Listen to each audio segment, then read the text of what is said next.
I'm Joshua Simon. I'm Sam Joe. And we are The SG Boys, that little gay podcast from Singapore. Subscribe and find us on Instagram at The SG Boys. Come on, season 3. Let's get physical. Oh, wow. Physical.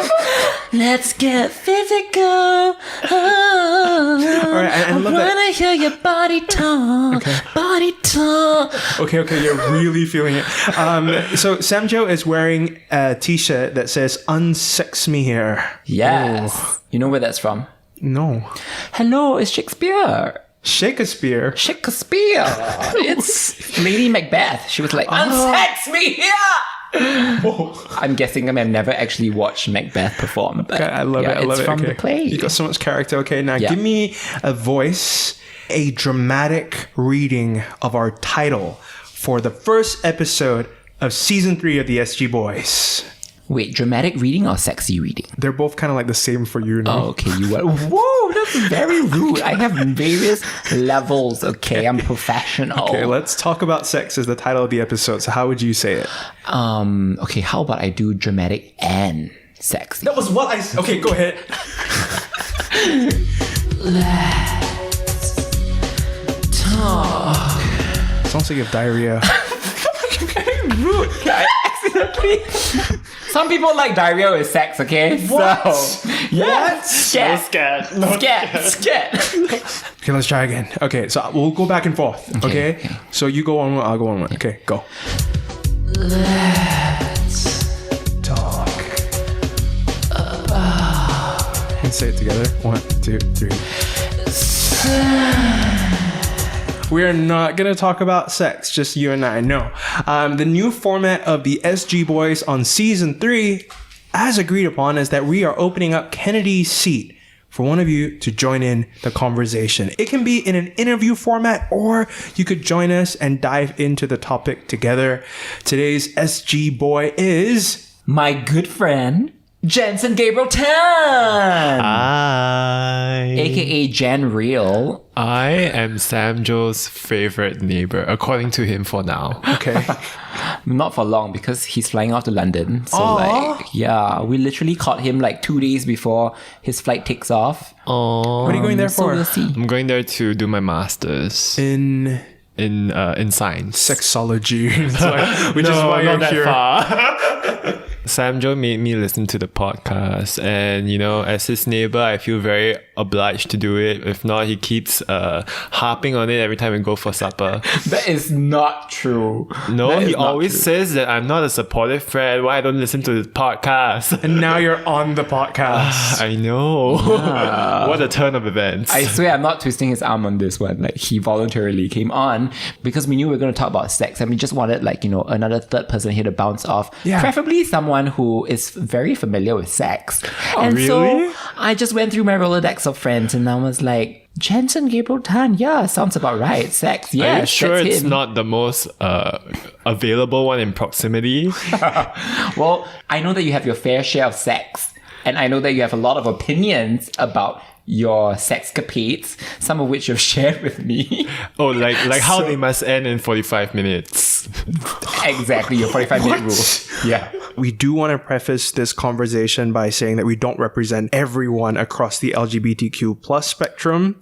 We are 3 gay men with stories to tell, some experiences that we want to share and reflect out loud with you. And we would like to hear your stories as well. If you're comfortable, always hit us up on Instagram at the SG Boys. Sex means different things to different people, right? Some people may feel awkward about it. Some people may live and breathe it. Maybe just so it's tabula rasa and everything. What is our definition here at this table? What is our definition of sex? Are we just talking purely anal, or is it gonna be Wow.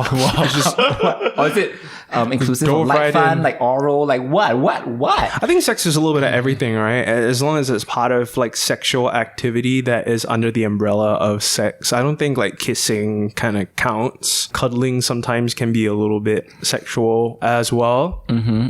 Yeah. Kissing itself may not be sex, but I would argue that it's so important for sex. It's a supplement to... That's just me. That's just me. I'm not sure about you. What do you think, Jenson? What's your definition? If I'm into the person, I think a lot of kissing will ensue. But I personally cannot cuddle because physically, if I cuddle with someone for too long, my hand will go numb because I have like scoliosis. Okay. So if my body is like on top of someone for too long, like my hands will get numb, and then like I just can't deal with it.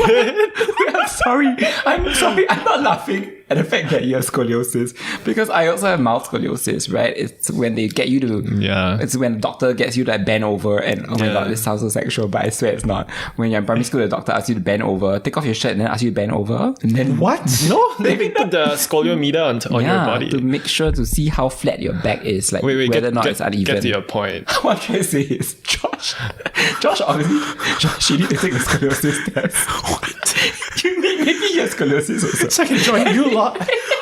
Anyway, I'm not laughing at the fact that Jenson has scoliosis. I'm laughing at the fact that what has your arm going numb under a person got anything to do with your scoliosis? No. So I can't cuddle with a person for too long. What is that gonna do? It's just with uncomfortable scoliosis? for him. Yeah. Yeah. But is your arm going numb? Like it happens to people without scoliosis also. Like within like 10 seconds, I can't feel my arm. Oh, Yeah. your scoliosis like is Yeah, it's sitting pressing your on my nerve. Oh, never. Yeah. Oh, okay. Clearly, I'm not a doctor. Yeah. So I also have this thing that as a gauge, we should just stay for sex at a person's place for not more than 45 minutes, or maybe around there, because, you know, we have better things to do in life and sex is just one part of it, no? So you have like a timer? Oh, of course not. I mean, internally, you know, you kind of block book yourself for the session. You free up your schedule. It's probably like 1 or 2 hours, but actually you only need like 45 minutes, right? And then you get out. It's not a hard and fast rule. It's just like sex is just one of the many things. You just Kind of make it sound like it's a chore. Like, as in, like, I mean, I'm not sure if what you're telling me is that you enjoy sex, but you also don't kind of like prioritize it in a way that if it's kind of like food, you know, because like some people are like, they'll just like meal prep for the rest of the week and just be like, I do like food, but like I'm more concerned about the nutrition and stuff. Whereas some people are like, I want every day to be a little bit different. I want to like nourish my... No, it's like a Maslow's hierarchy of needs kind of situation where physiological needs are at the bottom tier. And if you stay more than 45 minutes, you're probably at the love, the intimacy, the third tier level, you know? What is Maslow's hierarchy of needs? Is that psychology? So it's or whatever? more like psychology, but it's basically like used in marketing as well. Something about a Russian American called Abraham Maslow's actually coined up these like 5 tiers of needs. Because like it's physiological, which is like your food. Then I think second one is like safety and security. And then the third one is love or like intimacy, family. Top is self-actualization. Means like enlightenment, nirvana. Oh, so where does sex fit in on this hierarchy, this I pyramid? think it kind of depends, right? Because sometimes people are more primal, so it becomes like something that's very physiological, right? You need it, right? If not, you can't live without it, right? Yeah, but some people just crave like a certain intimacy, so it's probably on the third tier. Since Jenson brought up the hierarchy of needs and everything, where is sex for you here? Because I have my answer, but I want to know about you, Josh. It's not very high up. It used to be pretty high up. I'll be honest with you. It used to be pretty high up because I attached a lot of my worth or my masculinity, because beauty for me isn't so much just sort of superficial, but it's also like functional in a sense where I can be beautiful, but I want to be beautiful to you, and I want to, I don't know, Turn you on. Yeah, like I take a lot of like pleasure and pride in being great in bed, for example, you know, right. And for me, sex was flex. Was that an attempt at a flex? I don't know. Do you get people to rate you? well, no, but like, see, like by having sex, it would be sort of my exercise of that. That I'm pleasuring you, you're enjoying it. So it was that for a while. Now it's not so much. Now I'm starting to sort of realize that if you need to wake up at 7 a.m. tomorrow, we don't have to do anything. That's completely fine. Please go and sleep. It's not a gauge of where we are in our relationship, at least for me. Yeah.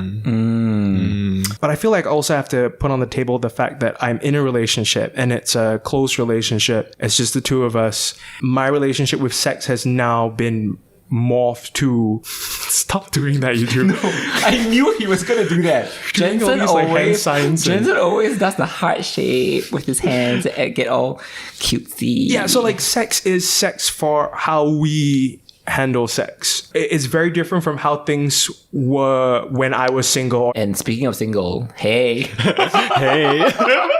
Yeah, both of us, right? Yeah. I mean, to answer the question where in the hierarchy of needs, like it oscillates a lot. Like sometimes it would be somewhere in the love and intimacy realm. I don't think it's ever gone to like self-actualization. Except maybe when I'm jerking off. But there's relevance there. So Oh my God. I'll get to that. I'm just saying sometimes, like, you know, and I'm self-actualizing. and sometimes, yeah, I know I need to wake up at 7 a.m., but I really need to get this out of my system. Yes. And I really need someone to do the deed with. Yes. Like, you know, and at some point, like, you know, your hen, even though it's been that constant companion for many years and hopefully many years more, it doesn't quite scratch that itch. Yes, thank you, Jenson. You're just reading my mind. We're neighbors for a reason. Yeah, exactly. Just neighbors. Back to my point about jerking off. I swear I had a point. I'm just trying to say, talking about our relationship with sex, like, you know, has evolved over the years, right? I would take all of us back, and I'm sure it would apply to both of you as well, as, you know, coming of age teenage boys. That was our first, like, you know, exposure in terms of understanding our bodies, and that, oh my God, it actually, there's this sensation called an orgasm, right? That feels good. Years down the road, when I eventually first had sex, like, you know, I was like, oh, it doesn't have to be just me. It can also be a time to enjoy with someone else. And you can take your time with it. You don't have to rush through things. Actually, it can feel better if you wait a little bit. You know what I mean? It's like when you're very thirsty. Are you talking about edging? Not specifically, but yes.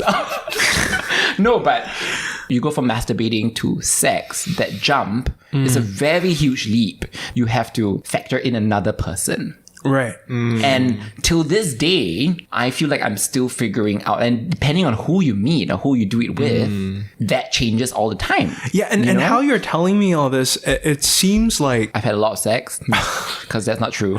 well, I mean, it's sex as an activity that you're experiencing and exploring with yourself and then with another person. Because when you said it can be blank, I thought you were going to say it can be beautiful, because like that was the shift for me, where initially sex was sold to me through sort of pornography, and oh, that's like the rebellious thing to do, and then it went to, oh, it's actually beautiful and intimate, and it can be these things.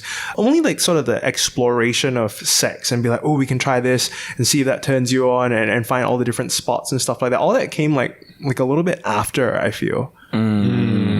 When I was like watching porn at that age and discovering what sex was, how it's done, discovering my body, honestly, it's a lot of stress. At least for me, for my story, when I kind of look back at it, my journey with sex, so much at the start was feeling very insecure with my body because I didn't look like the porn stars. Feeling very insecure about, well, is this kind of guy gonna go out with a guy like me if I were to go on an app to like hook up with someone, because I would have all these urges, right? Instead of trying to understand it, I would try to go for the guy who looked the most like the guy in the porn video, without even thinking about like, do I know this person? I want to get to know this person so we can enjoy sex together. It was more of, I want to be in this porno. I mean, I have this theory as well that I think a lot of gay men also go to the gym and they work out like crazy because they also look at the porn that they're watching and they think this is how I have to look like. And in order for me to be in a relationship that is something to aspire for, I need to date someone who looks like that and be seen with someone who looks like that. Essentially just actually jerking off rather than having sex with another person, because they're hooking up with an image of what they want for themselves rather than someone else. I mean, I'm just thinking out loud, right? But like when I think back about sex, so much of it was just, I'm at war with my body. I'm told to enjoy sex. I'm supposed to be having sex like everyone else. It just took time for me to like go back and be like, okay, let me try to understand this more. I just find it very fascinating that you were able to look at sex as just sex. You're hooking up with someone else and like, ooh, let me explore your body. You can explore my body so comfortably. Because like that to me sounds so nerve-wracking. I think yes and no. Honestly, for me, sometimes the lines are very blurred. Like, you know, and that's just life, right? It's not black and white. There are a lot of gray areas. sometimes you think this is going to just be a hookup, then you end up meeting the guy like for more meals, and then like, you know, you're like, what is this? Like, you know, could we maybe be in a relationship now? True story, by the way, right? I'm sure many of us can also relate to that. That kind of like no strings attached start, but then romance starts to come in and you get all kind of intertwined and entangled, right? And then there's also the flip side where like, you know, oh, you have such a good conversation, great dates, like, you know, then after the sex, oh, the person disappears because they already got what they needed from you.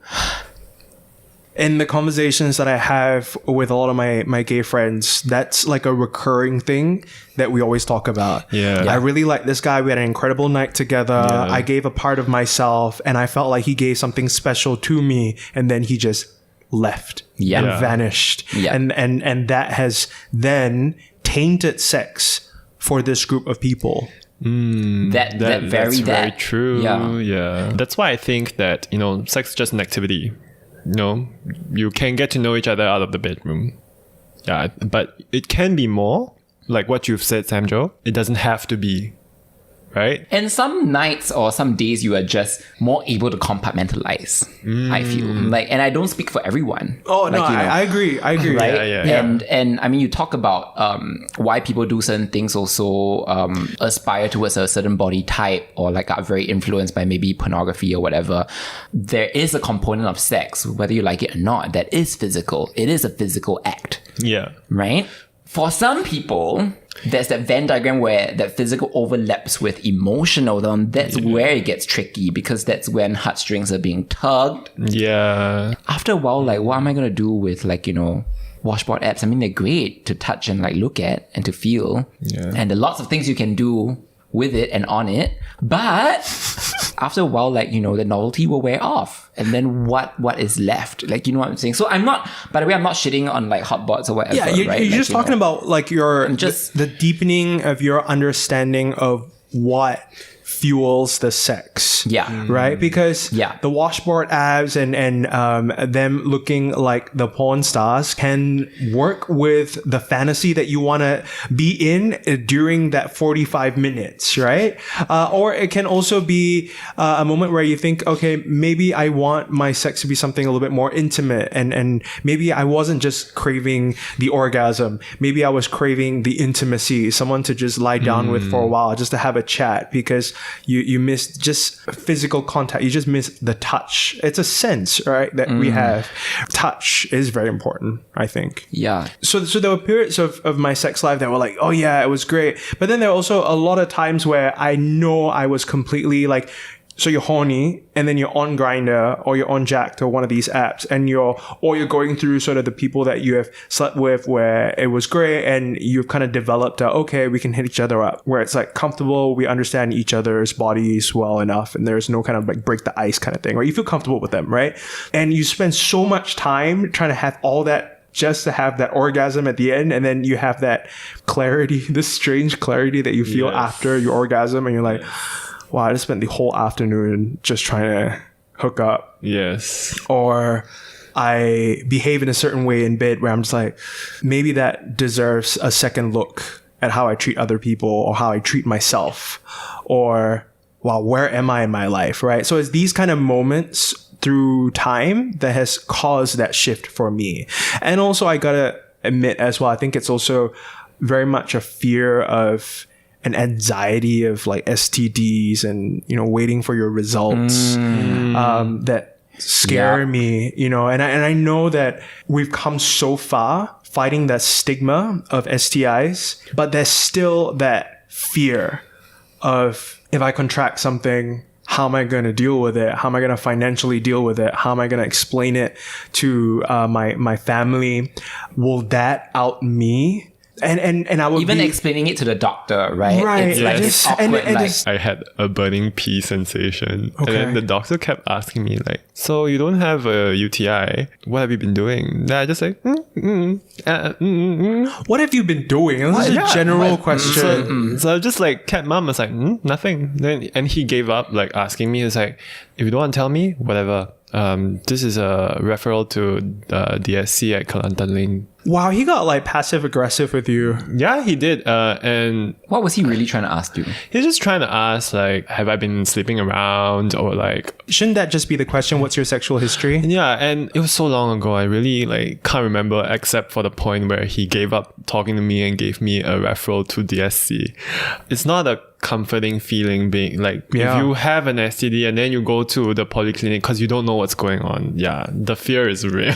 Yeah, and there's the wait for the results, and I just remember a couple of times where the wait and the my mind going crazy, just being so excruciating that in those moments I told myself I'll never have sex again, and that then gets ingrained where I just become fearful of sex, you know, and I think also reflecting on experiences in my life, things that I allowed myself to experience when it comes to sex, how I treat people as well that confuse me. And these are conversations that are very, very important, because I think when it comes to, especially with gay sex, right? Number one, we've all kind of agreed on this podcast, we don't have a lot of representation. And when it comes to just typing gay sex on the internet, chances are you're going to go towards pornography rather than a conversation about it, or information that you can understand yourself and other people better. Yeah. So from pornography, or the conversations that we have with each other, and we're all not that educated, we behave accordingly, right?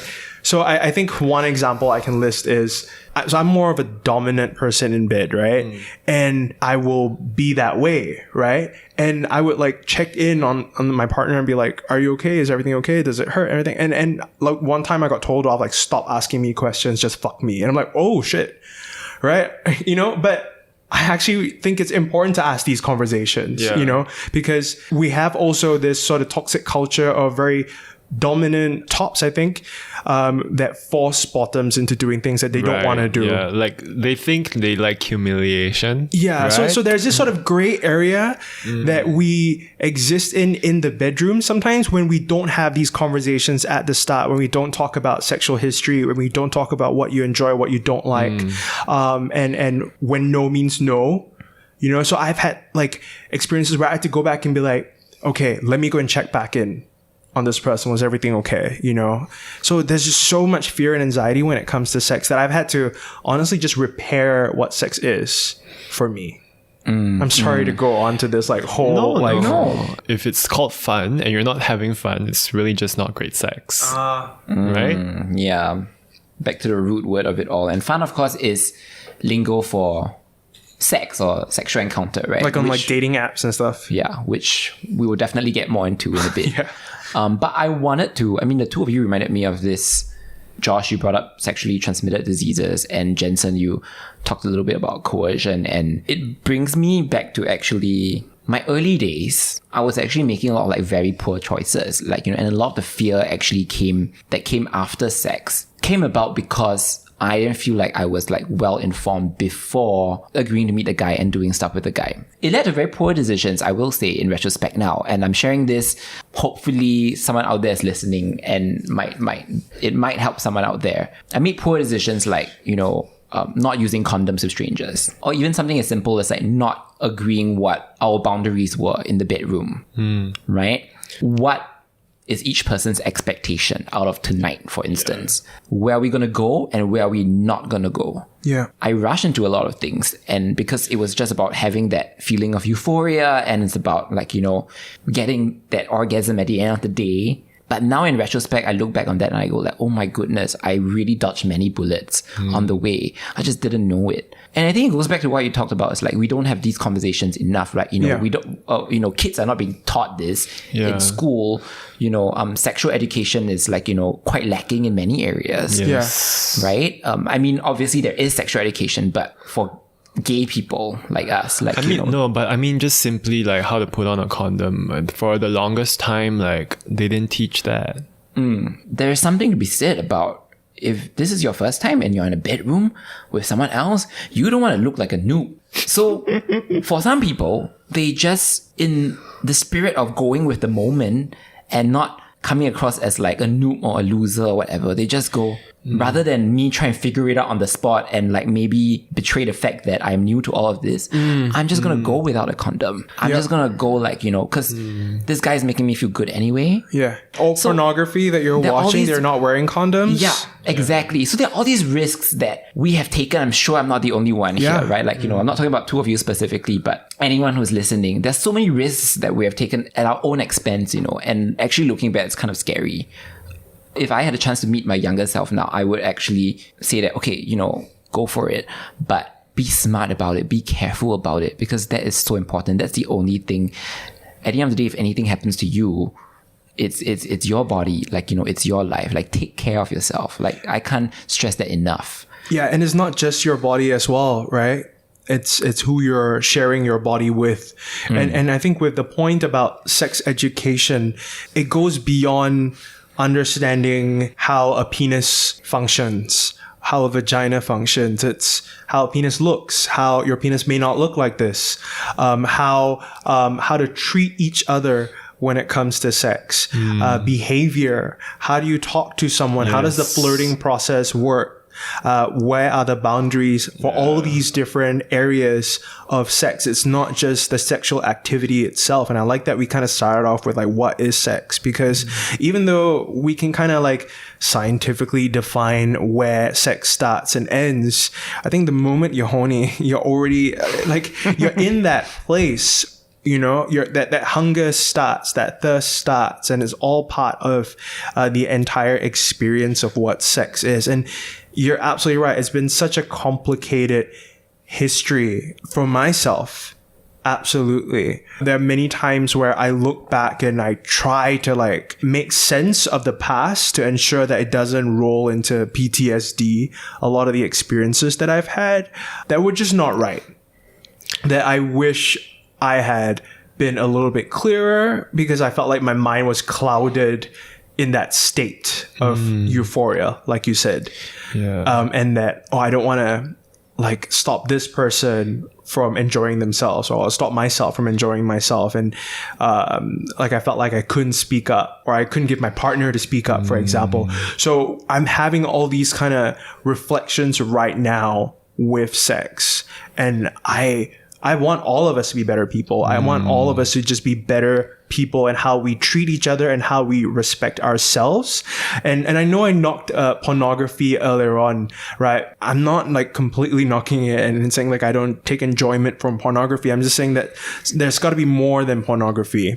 That we got to have these kind of conversations more often, not to like destroy and hurt each other, but to better understand each other, right? Because I there are a couple of experiences for me where I felt like I was in a situation where I felt like, damn, I should have said something, you know? And there was some times where I did, and it like scared me. And I'm not angry at any of these sort of people. I'm just like, wow, I wish I knew it could go like that, you know? And it took that phone call, that scary phone call to your friend that you can trust, who's not gonna like make you feel ashamed of yourself or embarrassed about yourself, to like talk about something and then be like, okay, actually, yeah, I'm not gonna allow shame to sort of permeate and to metastasize and affect the rest of my life. I'm sorry, I took this so dark. I'm just like, No. Right? I mean, like the TLDR is just like open communication and finding someone that you trust as a support system, right? Yeah. And learning how to put a condom, basically. Put on a condom. And not all condoms fit. There are all these things that we can discuss when it comes to sex. Was that another flex from Joshua Simon? XL. Joshua Simon XL. I'm just saying that Condom doesn't always fit. That is the quote of the day. On that topic, what do you not like in bed? Pet peeves or or like what you don't like people to do to you. hashtag let's talk about sex. This is back to that song again. Salt and pepper. exactly that, salt and pepper. I don't like mixing food with sex. I don't understand how people can be like, ooh, we're gonna bring like a I'm gonna bring a brownie to the bedroom with some ice cream. Like, no. Like when I'm eating. What? I think Don't it can be dangle quite any hot. of your parts near me. No sushi. get those nuts out of my face. But seriously, don't you think I actually find like food quite hot? Like, you know, it can Literally really factor hot. Like, it's not a good idea to do it in the kitchen if there are utensils around, any sharp objects. It's like, don't bake naked, right? If you don't want to burn something. Yeah. What? I think food can be a very useful tool and like such a turn on, like especially for foreplay. Like, have you not seen that Sex and the City movie scene where it's Kim Cattrall waiting for the guy to come and like fuck her, and then she's just covered her naked body with like strategically placed sushi? You know, you there's not seen also that? the Tiffany Haddish movie where she told someone to use a grapefruit Yeah. and it burned someone's dick. Yeah, and I'm just like, what if I enjoy the sushi too much? And I'm just like, I need wasabi. I'm just like, Okay, lah. I mean, I cannot. No. to each his own. One man's meat is another man's poison, as they say. But if you're gonna experiment, just freaking be smart about it and like don't play with fire unless you know you really have the fire extinguisher on hand, right? Okay, so we get that Josh doesn't like food in bed. Although I don't see how Hershey's chocolate syrup can be hot No, Hershey syrup tastes when disgusting. drizzled on a dick. No. You don't think it's okay? No. Okay. Or how about like when someone is chewing on something and then you kiss them and then they transfer the food to you? No! Oh my gosh, no. Hygiene. What do you mean by hygiene? You're Some already people- like yeah. exchanging saliva and everything. Some people do enjoy that though, like the whole like sharing of the Cherry, food right? and yeah. I think it can be hot. Is there like a certain body part that you're like, don't touch me, I don't get turned on there? I've had like experiences where like the guy really likes it when you lick their ears. No, don't do that to me. But it's like random areas and you're just like, oh, okay, this turns your eyebrows. It's like, you know, like...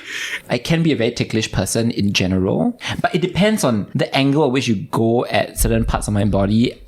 It's not so much a pet peeve as it is like it makes me very giggly, and then I feel like when I start laughing, It takes you out of the experience. Yeah, and then it becomes like sort of like a boner killer moment. But I do have pet peeve in terms of like the other person. I feel like if someone has really bad breath Or like body odor.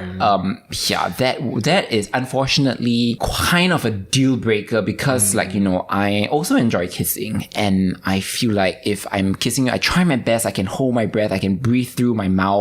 There's only so much breathing through your mouth you can do when you're kissing someone.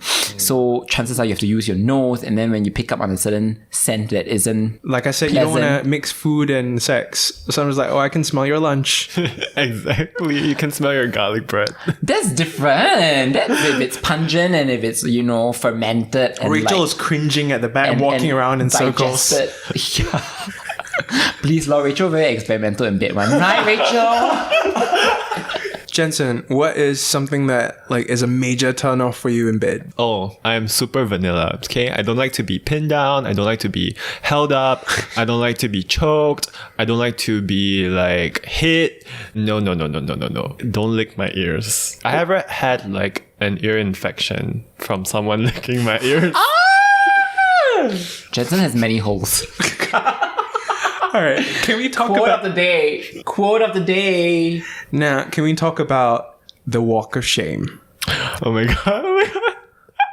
Why are you pointing at me? Very rude. Very rude. Well, The walk of shame is the walk after sex. You're ejected from the situation. You got to take that walk home to the bus stop, to the train, and that walk of shame. so my advice for anyone who has to take the walk of shame is to have a shower first. Like before you leave. Some people won't let you use their shower. Oh, I'm that's just saying. fuck them. That's so rude. So you're just gonna be like, "Hi, can I use your shower?" then how are you gonna clean up?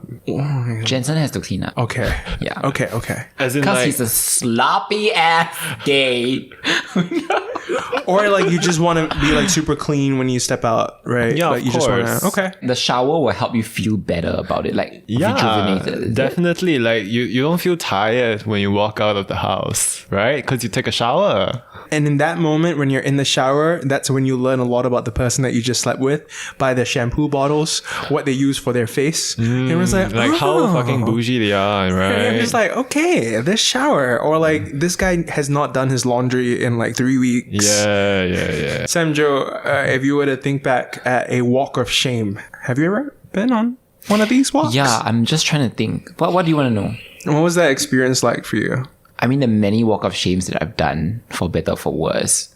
One kind when you wake up in the morning and like the sun is just too bright and you wish you had brought shades and like contact lens solution because you just slept with your contact lens, you just woke up and you honestly are stumbling your way to the bus stop because you're like, oh, last night I already cabbed there already, so try to save some money. So you're stumbling your way to the bus stop, you're trying to squint at like, is that my bus? And then you realize that, fuck, my contact lenses are too dry. That is the truth that we never ever talk about. It's the realness, the realness. But Samjo, you stay over? I actually like staying over if the feeling's right. Oh. Yeah. Why? Why you look at me like that? I'm not in and out like you, Mr. 45 minutes. Okay, sorry. Yeah. I mean, some of us just take the bus. Especially if it's late at night already, I'm just like, I do like the feeling of like waking up next to someone. It's not a must, but it can be quite romantic. Again, it really depends on who I'm with. Like there's some people also, which is the other type of walk of shame that I've done, where it's like, I need to get the fuck out of here. I need to make an excuse. And in some cases, I'm like, I'm low-key fearful of my life. Yeah, I just felt like, you know, oh, this is a bit creepy or whatever. Or I felt very used by that person. Like, you know, it was a catfish, but I was too drunk and horny and I just went ahead with it anyway. Coming to terms with like what has just happened and everything. As I'm sobering up and then going like, what the fuck did I just do? Yeah. And yes, he actually let me use his toilet. But as I was washing up, I was like, oh my God, I'm going to regret this. Yeah. I'm going to regret this. And till this day, I still regret it. Like, it's one of those things. I'm sorry to have asked you to go back to that memory. Yeah. I often think back on that moment and I go like, ugh, why am I so weak? Like, you know, I could have just settled with a hand job. What? That was your that was your takeaway from that. Sorry, hand job is the wrong word. I could have just settled with a jerk off. That's what I meant. Okay. And I didn't have to like involve anyone else or put yourself through this.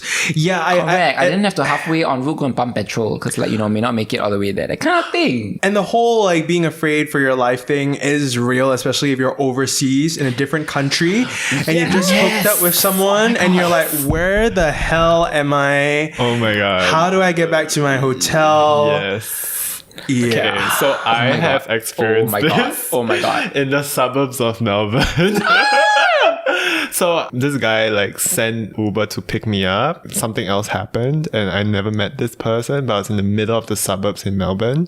I ended up with this person's friend at McDonald's and I actually screamed at the guy. It's like, I don't care, get me back to the city. And then he I think he was quite broke. Basically called me an Uber back like after McDonald's. Okay. Yeah. I was like worried he was gonna like let you hitchhike. No, but he let me drive his car to McDonald's. So based off Samjo's stories, don't be intoxicated when you're thinking about sex. I think that's one thing. Yeah, it could work in your favor. Like, you know, a little bit of wine never hurt nobody. And it could it could be an aphrodisiac also. Sure, but you want to be in a state of clarity, especially if you know that the odds might be against you. Like if you're overseas, you're in an area that you may not, like you don't have certain friends that you can call immediately. Yeah. Then you might want to lay off on these. Yeah, don't mix like food, alcohol, enjoyment with each other. That's what I feel. I have a story. Okay. You reminded me, Jenson. I have a story. Please. And this one I really was like damn scared. I was in New York last couple of nights. Why not, right? And like, not a bad idea. Usually when you're a tourist, you're quite popular because like they've never seen you on the apps before. Right not? I went to this guy's place. It was quite late at night, but there was still some subways running. He lived in this kind of like big house that he rented one of the rooms in. Mm-hmm. And he was on the bottom level, right beside the main entrance. And you could tell that it was a bigger house with other rooms that other people were living in. Right. He opened the door and then I was like, oh, firstly, fuck, like, you know, low-key catfish. Can tell the photo was him, but it was a very misrepresented photo. So I'm sorry to be shallow, but it is a hookup after all, right? This one actually still gives me like, still makes my heart race and not in a good way.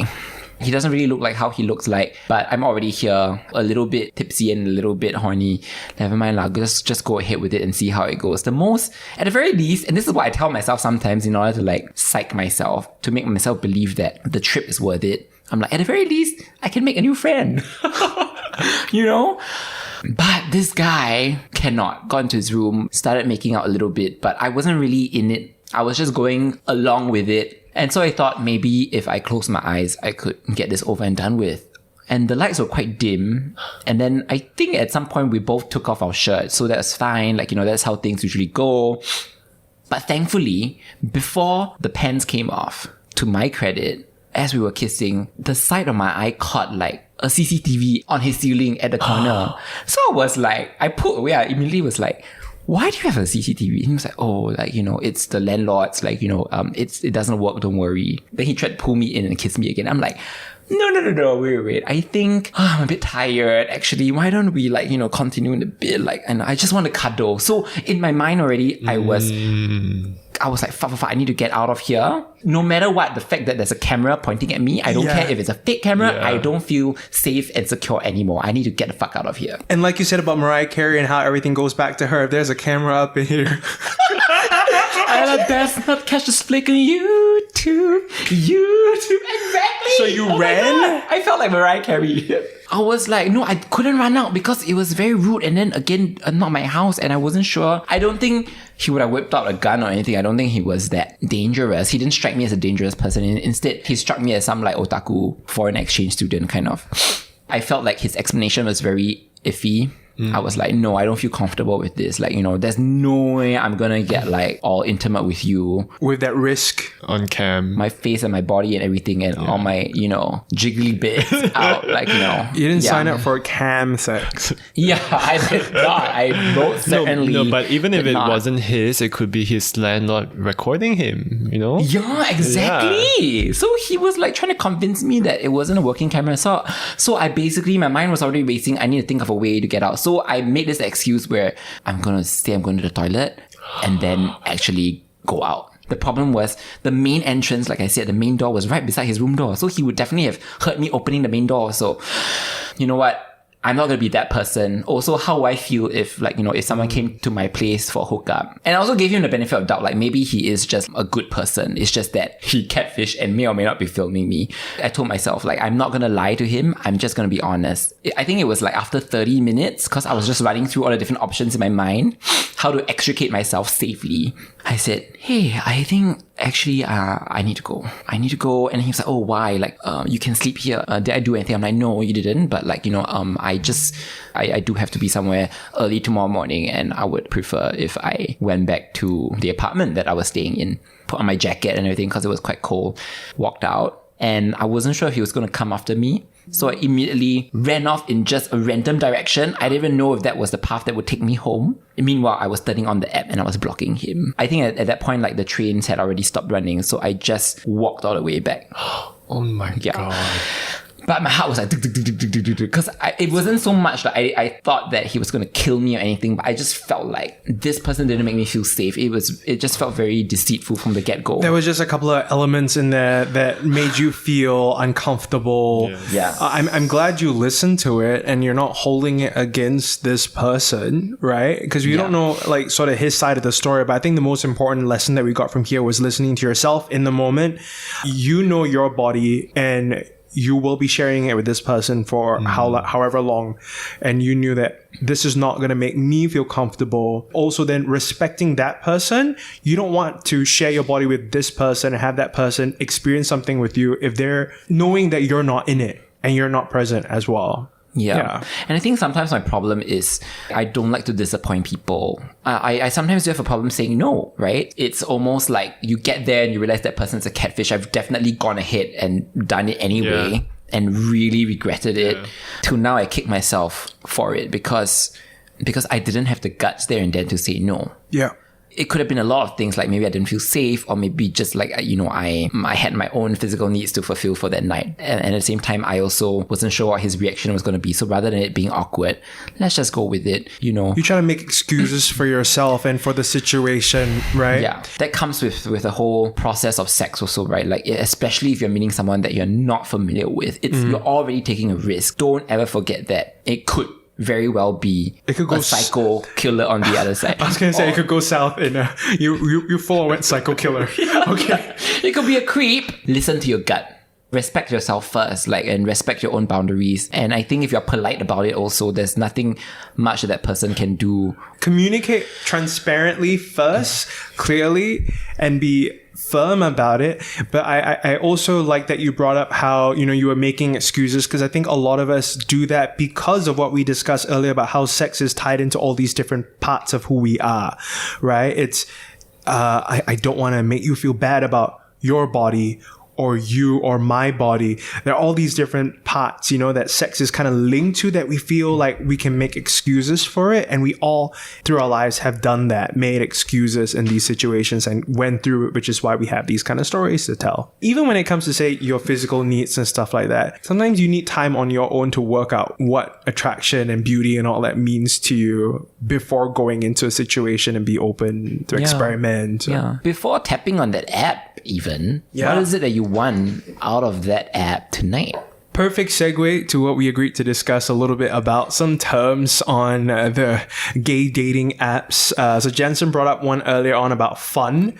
And then there are these really weird, bizarre terms that might pop up on your Grindr, for example. I remember asking a queer friend of mine who was like, don't you know what that means? I'm like, oh, I really don't. Like, what? Chill. Do you want to chill? Right? And I was like, it's not the Netflix and chill. Right, but it's the sniff glue and chill. Yeah, so it's like it's linked to drugs, right? And I didn't even know that was like a normal, that was like a thing that everyone kind of knew and understood. Because when I heard it, I was like, oh, we're gonna go chill, like at a cafe or something, right? So I'm talking about cafes. So Josh said, sure, let's go. Well, wait, but what was the response after you said sure? This one person actually explained a little bit about it, right? And it's this sort of culture that it's not just here in Singapore, not just here in Asia, around the world as well. This dangerous trend of chemsex, CHEM, not CAM. Well, that's Like the another New York dangerous guy, kind of sex. Absolutely baffling for me when I learned about that, and how in that state removes that kind of inhibitions that you would have or reservations on sex, especially when it comes to using protection. And you risk losing yourself in that state of what you want, what you need, who you are, how you want to be treated, how you want to treat other people. And I think that's the scariest thing, because this whole conversation about sex that we're having, what we want to give and what we want to receive. Yes. Yeah. It's best to be fully conscious. So that's why I said, like, oh, don't drink when you're gonna have sex, and don't smoke up. I mean, for people who do and who are listening who do, stay conscious, because you never know what you're gonna do. You never know where the condom is. You never know whether you actually said you consented. It goes down the rabbit hole. What the three of us are doing here, we're having a conversation about these stories, and we have so many stories to tell and so many nuances that we can explore when it comes to let's talk about sex. And we'll continue to do so in this season. We'd also love to hear from you some stories. If you'd like to share some, hit us up on Instagram. If there are particular aspects of this conversation that you'd like for us to touch on, or in some areas we might need a professional to provide some insight to the bedroom. Yeah, I want to share like one positive story about sex though that came to me when you were talking about your New York horror story. Yes, please. My heart is actually still like pounding right now a little bit. No, because I actually buried that in the deep recesses of my memory. A lot of us do that with our like sexual experiences. Because that truly was like scary for me. And then now I kind of like, because your Melbourne story, Jensen, reminded me of that. Yeah. And then we talked about... I'm not proud of it. Yeah, I'm not proud of this also. But it happens. Sometimes shit happens to you. So that's why we are saying, like, if shit happens and when shit hits the fan, the least you can do for yourself is to be in a position to protect yourself. Yeah. And this helps because these stories we've hit at the back of our mind for so long because of shame. I know it's a scary thing to bring up these stories. It liberates us when we talk about it. We don't give it that kind of power anymore. We're in a different place. I want to share like a little positive story from New York, right? Yes, please. So I went to New York. I've only been to New York once. I think I was like 25, 26. So it's a while back. And I was staying with my friend in Brooklyn. She wanted to introduce me to some of her friends. So we hung out, went for dim sum. I met this one guy and we just like hit it off. We were talking about film, and he's an aspiring actor. I went to film school. So we were just like hitting it off. But I wasn't even thinking about a connection, a relationship, or anything like that. I'm just like, this is my friend's friend. I want to get to know you. And we're just talking film while we're in New York. We're in Manhattan now. He needed to stay over because we went to like a party at night. He needed to stay over. And not gonna lie, I was Jenson, control yourself. I was attracted to him, right? And like, it was like the quiet moments in between the conversations. I'm like, oh crap, I think I really like this guy and I don't want him to go and I don't want to go. And I'm in New York, but I got to go back to Singapore, but I just wish I could be here for forever. And I feel like Carrie Bradshaw, you know? But I'm just like, I don't even dare to ask him if he's gay or not. So I'm just going to like suppress it and just focus on meeting new person, right? So when he stayed over, my friend's apartment, she only had like an extra one bed for me in the guest room. So he ended up staying on the same bed as me. And we ended up just talking. And then like, I just couldn't take it anymore. And I just said like, I think I really like you. I know I just met you, but I just really like you. And then he didn't say anything. He just jumps on top of me. And I was like, mind blown. And I'm like, oh my gosh. Instantly erect. Hey, I just met you. Is it? So I'm like, This is what crazy. movie am I in right now? This is so crazy, and he's so beautiful, and we're having this incredible moment where like the build up was so intense, you know, and then we start making out. We take our clothes off, and then he's like, and then he tries to turn me over, and I'm like, wait, hold up, and I turn him back, and I'm like, I'm a top, and then he's like, I'm a top too, and then we're like, oh. And then we lie back down and we're like, I still really like you. And he's like, yeah, I like you too. And then we just did other stuff and we just cuddle and we didn't let that stop us. We didn't let like sort of like the rules that we've been told where if you're a top, you need to find a bottom, or we just took it as we're two people. We are enjoying each other's company, and we didn't go all the way when it comes to sort of the conversation of sex. I mean, we did some stuff, but to me, that whole experience was sex. For me, it had less to do about like ticking all these different boxes. It had less to do with like penetration or anything like that. It was just, I was with this person and we had this incredible moment together, and the next day we said goodbye, and then he was like, you know, I'm gonna see you soon, I know it. And unfortunately it's been like 6 years. I haven't been to New York and it's not gonna be anytime soon. But I will also say this, he is in a relationship right now because we stayed in contact through Instagram, and when I met him, he was still not out yet. You know, we kind of kept it from our friend. The next day, we didn't say anything happened, you know? And now he's in a relationship and he's happy, and he's also an activist now. And I just feel so freaking happy for him. We experienced this incredible moment, you know, which like when I think of some of the greatest sort of sexual experiences in my life, like that was one moment where I felt beautiful and I felt like I was with someone who was beautiful, and we had like an intense connection through personality and passion. It actually had very little to do with sort of the act or what I've been told sex is supposed to be, and it was just about touch. Oh, that was such an incredible moment. Right. Sometimes One touch. Sometimes it's not about like who you're fucking, but who holds your hand, right? Oh, I like that. Yeah. That is another quote of the night. Yeah. So sex isn't just fucking. So that's our conclusion for today. Well, sex can be more than fucking. I think that's what we should. Because all of us kind of grew up with sex is fucking, and sex is a sexual activity. And here in Singapore with Section 377A, it's sex is gross, indecent acts. The stereotype that's perpetuated is that we're just all really promiscuous and we have no feelings, we have no personality, we're just like humping each other, and it's all carnal. And I think what this conversation just adds to that is that it's not true. There are little hints of it. It can be. It can be. and we might it's enjoy it also- sometimes, but it also Yeah. can be all these other things. Yes. Yeah. But even it's carnal based, right? Even if it's just carnal, and even if you're at the physiological rung of Maslow's hierarchy of needs, it's not wrong. Yeah. You know, it doesn't need to be emotional or like making love to be right. you Yeah. know? It can be however way you like Yeah. it, but the most important thing is to check in with yourself, and also you grow and change over time. Samjo and I, our relationship with sex has shifted through time, right? So and it took constant reflection to be like, how do I feel about this now? Yes. How do I feel about this now 5 years later? You know, and listen to yourself, communicate, continue to share stories, and that's what we hope this podcast will encourage you to do.